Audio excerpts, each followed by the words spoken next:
妈多多面面，这玩意要路这三场的这边呢，我这搞这啥来的？我这啥的人嘛？啊，当时也不啥的结果的苦，困难也不啥的结果的苦，我这困难也不就啥的结果的苦不？今天苦损没弄白也不在的，我当了我这困难也不啥的结果不在的，ဘာဖြစ်လို့ဆိုတော့ဥပမာပေါ့ကွာကိုကြက်ကကြက်မိုက်နော်ကြက်မိုက်အမွေးမကျွတ်တောင်ပြီးခွတ်တက်ဖက်တက်ရိုက်တက်ကင်တဲ့ကြက်ကိုကိုကအသာစီးလေးရလို့သွားတိုက်တယ်ကိုကြက်တော်တော်နဲ့မနိုင်ဘူး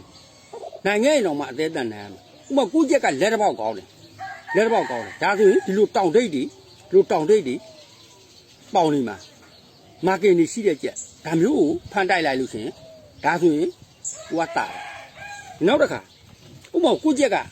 ဒါလေးရမှကောင်းတာဒါလေးရမှဒါလေးပါအဲ့တော့ဒါလေးရမှဒါလေးပါတာကိုကိုကြက်ကခုံမြင့်ရတယ်ဆိုပြီးတော့ကိုကအမှန်တက်မှာကိုကြက်အလိုက်ကိုကြက်တခင်ကကိုကြက်ရဲ့အလိုက်ကိုအထိုက်ကိုသိရမယ်ကိုကဒါလေးရမှတိုက်တဲ့တက်ဆိုလို့ရှိရင်ရောင်လေးခေါင်းတစ်လုံးလောက်မြင့်တဲ့ဟာလေးကိုပေးတိုက်လိုက်ပြီကိုကအသာကြီးရဆိုပြီးတော့အမြင့်အနေနဲ့ပေးတိုက်ရတော့အမှဘာဖြစ်ကုန်လို့ဆိုတော့ကိုကြက်ကခေါင်းအဝိတ်အကုန်းနဲ့လာတွေ့တယ်ကိုကအောက်ခေါင်းမခွတ်တတ်ဘူးကိုကအောက်ခေါင်းမခွတ်တတ်ဘူးခုံနဲ့ကိုမတိုက်နဲ့လေနည်းနည်းလေးအမြင့်လေးပေးတိုက်လိုက်မှဒါဆွဲဒါလုံးမှကိုကလွယ်လွယ်ကူနိုင်မှာအဲ့တော့ကိုကအောက်ကုန်းမကြိုက်ကြပဲနဲ့အနဲ့ကိုကစီးမှုရဲဆိုပြီးချလာရောအဲ့တော့ဟိုကအဝိရမ်းပြီးတော့ထပ်ပက်လိုက်ဒီဘက်ကထပ်ပက်လိုက်ဟိုဘက်ကထပ်ပက်လိုက်ကြာတော့ဒါဟက်ပြီးလစ်သွားအောင်အဲ့တော့ကြက်ဆက်တဲ့နေရာမှာဥတော်အကြိုက်ကတော့ကိုကြက်ကြိုက်တဲ့အရာကိုကြက်တခင်သိဖို့အရေးကြီးတယ်အဲ့တော့ကြက်တခင်ကကိုကြက်စိုက်တဲ့ချိန်မှာအသာစီးရတိုင်းကြက်မတိုက်စေချင်ဘူးကိုကြက်ခုတ်ပေါက်ရနိုင်လောက်မယ်ထင်တဲ့ကြက်တွေကိုပဲရွေးတိုက်ရင်အောင်မြင်မှုကပို့ပြီးလွယ်ကူမှာပါလို့နော်ဦးတော်ဒီနေ့ဒီနေရာပို့ပြီးတင်ပြလိုက်တယ်ဟုတ်လားကြသွားပြီဆိုတော့ကြက်သမားပေါက်စားပြီမင်းတို့နဲ့လည်းမတွေ့တာကြာပြီအဲ့တော့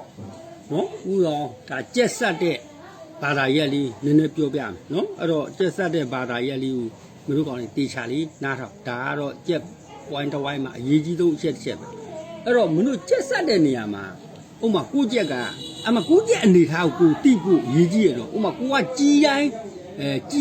တိုက်တဲ့ဟိုကိုကအတာစီရလို့တိုက်တယ်ဆိုတဲ့ကြက်ခန်းတစ်ခန်းနောက်တစ်ခါကိုကဒီကြက်ကိုတစ်ဖက်ကြက်ရဲ့အင်္ဂရုပ်ကိုကြည့်ပြီးတော့တိုက်တဲ့အခန်းတစ်ခန်းအဲ့တော့ဒီအခန်းနှစ်ခန်းမင်းဘယ်သူကပို့ချောင်းလို့မနားထောင်လားအဲ့တော့မင်းကိုကြက်ဆက်တော့မယ်ဆိုလို့ချင်းကိုကြက်ကဥမာနှုတ်သီးကန်းတစ်ပေါက်ကောင်းတာလားဒါမှမဟုတ်လက်တစ်ပေါက်ကောင်းတာလားအောက်ခေါင်းကြိုက်တာလားနော်အရိုက်ကြိုက်တာလားပါးသားလေးကြိုက်တာလားအဲ့ဒီကြက်ကိုကြက်လာတိုက်တဲ့ကြက်တခင်ကကိုကြက်အကြောင်းကိုသိဖို့သိရမယ်နော်သိဖို့သိရမယ်ဒါကတော့မင်းတို့ကြက်သမားတိုင်းသိတယ်အဲ့တော့မင်းတို့ဥမာကိုကြက်ကအမြင့်ပေးမှပါးသားနားသားလေးကြိုက်မရမယ်ဒါအမြင့်လေးနည်းနည်း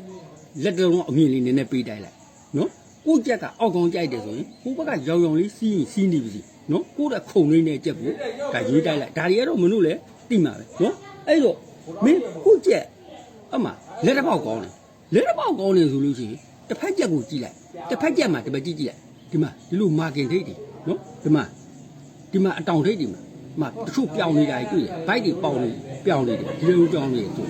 ဒီဥစ္စာဒီပခုံးထိတ်နှစ်ဖက်ပြောင်းနေတယ်ဆိုကိုကြက်လက်တစ်ပေါက်အကြိုက်ဆုံးတွေ့ရဆိုအဲ့ကြက်မျိုးရွေးတိုက်လိုက်နော်အဲ့ဒါတွေကမင်းတို့ဟိုကြက်နိုင်ရတာလွယ်ကူတဲ့နည်းတွေပဲဥပမာပေါ့ကိုကြက်ကဟိုအရိုက်ကပေါ့အရိုက်ကဆိုလို့ရှိရင်မတစ်ခုရှိရလို့အရိုက်ကလို့ရှိရင်ဟဲ့ခေါင်းဥကင်းလေးကိုကြည့်လိုက်တော့ခေါင်းဥကင်းကဥကင်းသေးပြီးတော့ဒီချစ်ကရင်မြင်ပုံကျဲနေတယ်ဒီအောက်ကလည်းအမွေးမကျွတ်ဘူးဒီခေါင်းမှာတော့မာကင်စားတွေတော်တော်များများတွေ့တယ်အဲ့ဒါဆိုအဲ့ကြက်လာတယ်နော်အဲ့ကြက်ကလာတယ်ကိုကြက်ကတရိုင်းနေဆိုအဲ့ကြက်မျိုးလိုက်ရေးတာနော်အဲ့ကြက်မျိုးလိုက်ရေးတာကိုကြက်ကအမိုင်းနှုတ်ဒီကန်းကောင်းတယ်နော်နှုတ်ဒီကန်းကောင်းတယ်ဆိုလို့ကျမတို့အဲ့ကိုရင်းအမွေးမကျွတ်ဘာမကျွတ်ဟိုဖွဲ့စည်းပုံကောင်းထိုင်ခင်းပါတဲ့ကြက်တွေကိုကြက်နှုတ်ဒီကန်းကောင်းတယ်ပဲသူစိမ့်နေဆိုသွားမတိုက်နဲ့အထဲထဲမှာအတွင်းကြောက်ရေကြောက်ရှိလို့ကျမတို့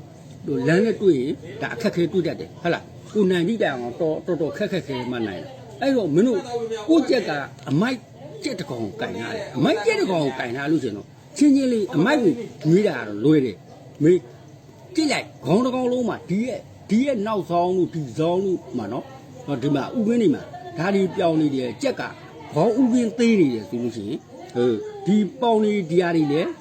ပြောင်းနေတယ်ခေါင်းကင်းကလည်းသေးတယ်ဆိုလို့ရှိရင်ခေါင်းဥကင်းဆိုတာဟဲ့နောက်ဥကင်းကိုခေါ်တာနောက်ဥကင်းမှာသေးပြီးတော့မာကင်နေပါတယ်အဲ့ကျက်ကြက်မိုက်တော့အဲ့ကျက်ကလက်ပန်းလုံးပဲကျက်မင်းတို့အဲ့ဒါကိုရွေးတိုက်လို့ရှိရင်ကိုကျက်ကနှုတ်သီးတစ်ပေါက်ကောင်းတဲ့အတွက်ကြောင့်လက်ပန်းလုံးနဲ့ကျက်ကိုရွေးတိုက်တယ်နီးအဲ့တော့မင်းတို့ကျက်ဆက်တဲ့နေရာမှာကိုအားကြီးအတာကြီးရယူပါကြီးအဲ့ဒါမျိုးရမဟုတ်ဘူးဒါတွေကဘာနဲ့ဆိုင်လို့ဆိုပညာဘာသာရက်တွေနဲ့ဆိုင်တယ်နော်အဲ့တော့ပညာဘာသာရက်အတိုင်းရွေးတိုက်လို့ရှိရင်မင်းတို့ကျက်နော်နိုင်ရတာပို့ပြီးတော့လွယ်ကူပါတယ်လို့တော့ဒီနေ့ဥတော်ဒီနေရာနေနဲ့ဒီပုတ်သေးကိုတင်ပြီးတာဟလား